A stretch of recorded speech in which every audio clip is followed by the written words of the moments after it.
अध्यक्ष, माझे पूज्य गुरुवर्ग आणि येथे जमलेल्या माझ्या बालमित्रांनो, आज मी तुम्हाला छत्रपती शिवाजी महाराज यांचे जीवन सांगणार आहे. ते तुम्ही सगळे शांततेने ऐकून घ्याल अशी मी आशा बाळगतो. माझे 2 शब्द व्यक्त करतो. प्रतीक चंद्रलेखे व वर्धिष्णू शिवंतिता शाहू सुनो शिवेसे सामद्रा भद्राय राजते. अशी राजमुद्रा ज्या राजांची होती तेच म्हणजे छत्रपती शिवाजी महाराज. यांचा जन्म 19 फेब्रुवारी 1630 रोजी शिवनेरी जिल्ह्यावर झाला.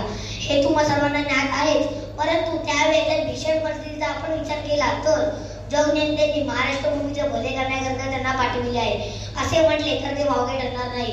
5 साली महाराष्ट्रात अनिर्बंध हायदोस मांडला असताना छत्रपती शिवाजी महाराज यांचा जन्म म्हणजे महाराष्ट्राची भाग्यरेषा म्हणावी लागेल. विजापूरची आदिलशाही, हैदराबादची निजामशाही, गोवळकोंड्याची कुतुबशाही आणि दिल्लीची बादशाही हे सर्वच जण आपल्या महाराष्ट्राचे शेतकऱ्यांचे, कष्टकऱ्यांचे सर्वांचे शोषण करीत होते.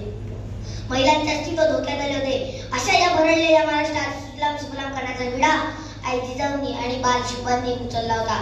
आई जिजाऊंनी बाल शिवबांना लहानपणापासूनच सैनिकी प्रशिक्षण दिलेच होते, परंतु त्यासोबत न्याय, निवाड आणि प्रशासन याचे धडे दिले होते. लहानपणापासून वारंवार रामायण महाभारतातील श्रीराम, कृष्ण, अभिमन्यू, अर्जुन यांच्या कथा जगून त्यांचे चरित्र उत्तम प्रकारे घडविले.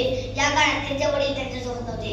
ही गोष्ट तितकीच महत्त्वपूर्ण आहे. राज्यपाटलाचा न्याय निवाडा करणे असो, शाहिस्त खानाचे लाल मालक बेमालूम कृष्ण असो किंवा अफजल खानाचा ओढ, दिल्ली रणबे अशा सर्वच प्रसंगी राजांनी अग्रेसर राहून जीव धोक्यात घालून सैन्याचे नेतृत्व केले होते.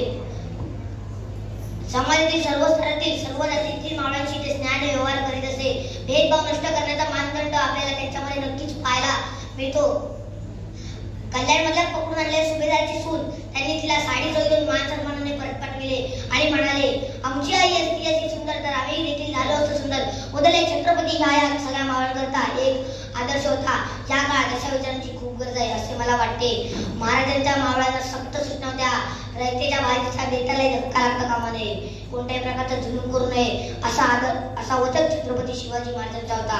राज्यकारभार करत असताना उंदीर वाद पळवे, धान्याचे पोटा जळे आणि सैनिकांची उपास मरेल एवढ्या बारीक सूचनांचाही त्यांनी पत्रामध्ये उल्लेख केलेला आहे. सामान्य रयतेमध्ये स्वदेश, स्वधर्म, स्वाभिमान आणि सर्वस्व समर्पण करणारी माणसे त्यांनी त्यांच्या प्रेरणेने घडविली. येसाजी कंको, बाजीप्रभू देशपांडे, मुरार बाजी, शिवा काशी, जीवा महाला अशी अनेक उदाहरणे आपल्याला देता येतील. यशवंत, कीर्तिवंत आणि बुद्धिवंत अशा अनेक उपाध्याय देता येतील अशा या महान राजाचे निधन 6 एप्रिल 1640 रोजी रायगडावर झाले. आणि मी या महाराजाचा जय जयकार